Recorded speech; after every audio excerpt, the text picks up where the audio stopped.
Hey everyone, it's me, Dracula, and in today's video, I will be ranking every single gorillatag map from worst to best. But anyways, without further ado, let's get into it. At the bottom of the list, aka my least favorite map, is the Caves map. Caves is not a bad map. In fact, I really like every single one of the maps in the game, some more so than others. However, why is Caves at the bottom of this list?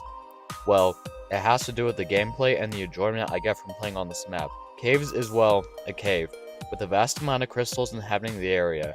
These crystals allow for many opportunities of traversing through the map, not to mention the huge system of mines underneath the main cave, consisting of narrow hallways that connect across certain areas of the map. I think the Caves map is a great map for newcomers to gorillatag, as it isn't too difficult to make your way through the map and catch up with more veteran players.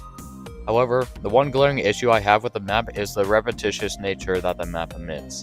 I just think that there aren't too many routes to go across on this map compared to the other ones coming up on this list, and I think that the simplistic aspect of the cave map, in my opinion, really makes playing on this map duller than needed to be on longer playing sessions, which is why this map is set so low on this list.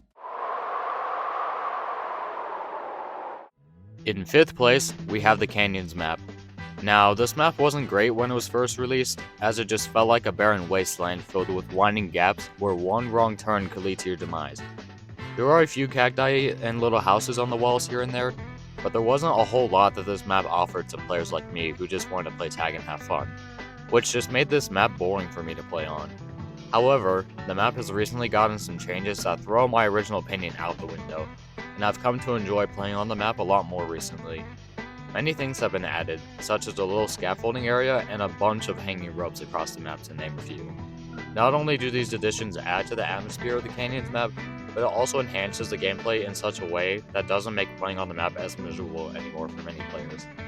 There are just many more places to run around and juke lava monkeys, but although the canyons still have the winding gaps across the map that can be annoying to handle at times, I think that the recent changes to the map allow it to climb up to 5th place on this list.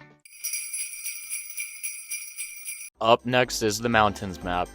Honestly, if I were to describe the Mountains map in a few words, I would describe it as painfully fun. Now, there are many things that make this map fun to play on, and it mainly has to do with the ice. It's just something about sliding all over the place while running away from lava monkeys that makes it enthralling to go on this map in the first place. But at the same time, the ice also makes playing tag on this map unbearable, as if you make one small mistake while moving across the map, you will most likely fall into the ice and descend to the bottom of the map. Now, my main problem with this map can be described as a roller coaster ride. Imagine riding down the ice. It can be looked at as a fun roller coaster ride, but once you reach the bottom of the map, you have to go all the way back up to the top of the map to ride on the ice again. And I see it as waiting in line to ride the roller coaster again. That's the problem with the Mountains map. It is very tedious to have to go back up every single time, and it counteracts some of the enjoyment I get from the map. Nonetheless, I still think it's a good map, but there are just better ones out there. Okay, I really don't know if this is a controversial opinion or not, but I sort of have a love-hate relationship with the Clouds map. Don't get me wrong, there are many things I really like about this map, such as the environment itself. It feels like the moment you walk into this map, you just entered a magical wonderland that feels strangely nostalgic, but a bit calming at the same time. I also really like the emphasis on speed that the map offers, as you go really fast on the clouds themselves, and it makes for some intriguing rounds of tag.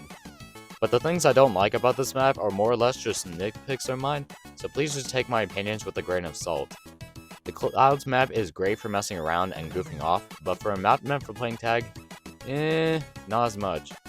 I don't know, it's just something about the whole map that makes it feel a little disjointed for playing tag on.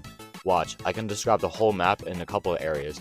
You got the little parkour area, you have the hanging vines, and there's a little sky village over there. I think you're getting my point. It just feels like multiple different maps were conjoined together into one, and it feels a bit messy to play tag on. But this is only just a minor nitpick of an otherwise really fun map to play on for me personally. Coming in 2nd place on this list is the City map. This map is not your typical place to go play tag with other people. Instead, it acts as a social hub where you can hang out and chat with your friends. It's great to see this type of map come to the game, as it allowed me to relax from the tagging chaos and the other maps. I also really like the design of the map. as it feels strikingly different from the other maps, which makes being on this map even better for some reason. There's also a bunch of things you can do on this map, such as trying on and buying a wide variety of cosmetics, or heading over to the competitive obstacle course to practice your parkour skills. Overall, I think that the city map serves its purpose as a relaxing social hub very well, and that's why it's one of my personal favorite maps in Gorilla Tag. In my opinion, the best map in Gorilla Tag is the forest. Where do I even begin with this map? The gameplay is amazing, the design is amazing, and pretty much everything about the forest map is just perfection. The map design allows for infinite possibilities on where a player may go, and everything in the map culminates together in one giant playground with no limits to how you may play the game. Additionally, the map design changes between each major season from the bright spring to the cold winter, which gives the map a fresh new coat of paint every few months or so. There is no doubt as to why so many people love this map, for me personally, this is by far the best map in Gorilla Tag. Well, and that's going to be the end of this ranking video. Thank you for watching, and if you enjoyed this video, you can like and subscribe to the channel if you want. And I'll see you guys later. Goodbye.